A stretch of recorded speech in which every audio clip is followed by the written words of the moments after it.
Hello, grade 8. Chapter 6, final chapter in Japan, final chapter of the year.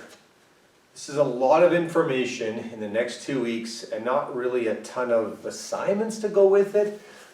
Just a lot of reading comparison to how things were in the Edo period to the change to the Meiji regime with the emperor and now what's going on. So starting on page 192, it kind of talks about how do they implement the change. So you're going to have to do a lot of reading and understanding of information, and I hope you do get it. I'll try to throw in some lessons and videos and things I can, but there's not a ton of assignments. There is one regarding the profile of Fukazawa Ichi. I hope I said that right, on page 193. That assignment is probably already up, but it's for later this week.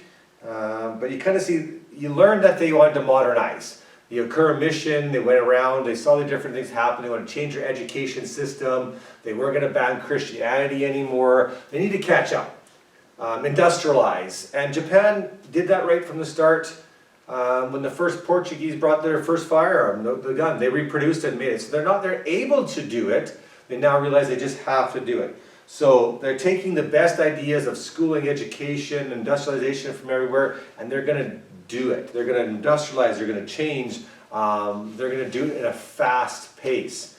Looking at page 194, their political system had to change. No longer the shogun rule, the Bakufu government. You've now got this emperor back in place, but they're not going to have him rule with absolute power. They learned that people have a constitutional government, a set of rules to follow.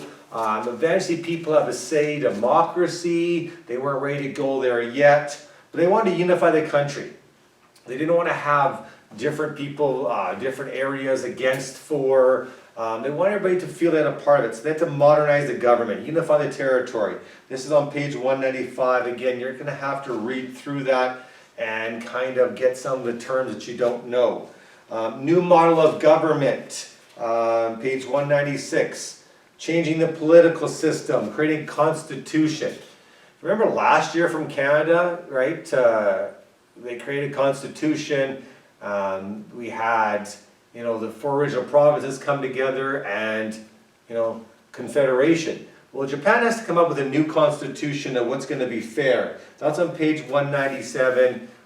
Read it over, understand it. I'll try to get something with regard to this question-wise for you to do. Then it continues from there.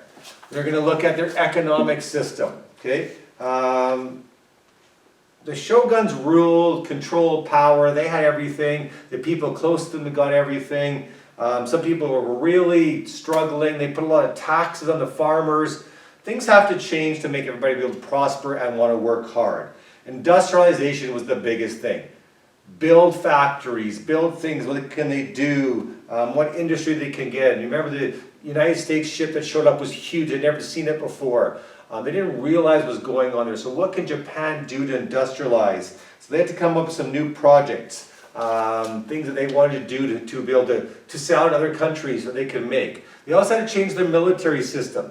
They saw how other countries had bigger militaries now. The samurai weren't going to cut it anymore. They saw China basically get pushed over by England, and Korea's being controlled. So what do they want to do to make sure they don't get conquered and took over or pushed over? Even though they've signed treaties, things can change. So they have to look at a new way of military. Capitalization, money making. What can they do to prosper and be a leader in the industry? So lots of reading. I won't talk about it all now, but these are kind of the areas. Worldview has changed. Not going to isolate anymore. Going to look at things in a broader scope.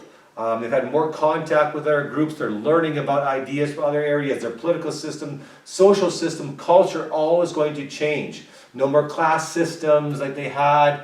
So all this is going to change. Political, economic, military.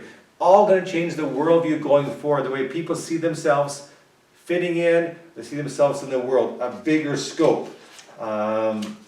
Military is a big one. We know from world wars, right? Japan gets involved. So on page 204 it talks about the change in the military system, trying to get back to power. 207 is huge. and I'll get to that later, but it shows how life's changed for everybody. How the daimyo, the samurai, the commoners, the farmers, how life changed. Some was for the better, some was for the worse. So as I mentioned, there's a lot of reading here. You're going to have to go through. I'll come up with some questions and things to do for you as you read. But important information, because Japan is out of the dark age in a sense now. Kind of like the Renaissance that we talked about before. Japan is broadened their scope. They're not kind of just staying focused. They're broadening, they're modernizing. So it is industrialization. It is a renaissance. It's a new worldview. All those things are coming into place now. They're looking to expand, explore, get more wealth. So you tie all those in.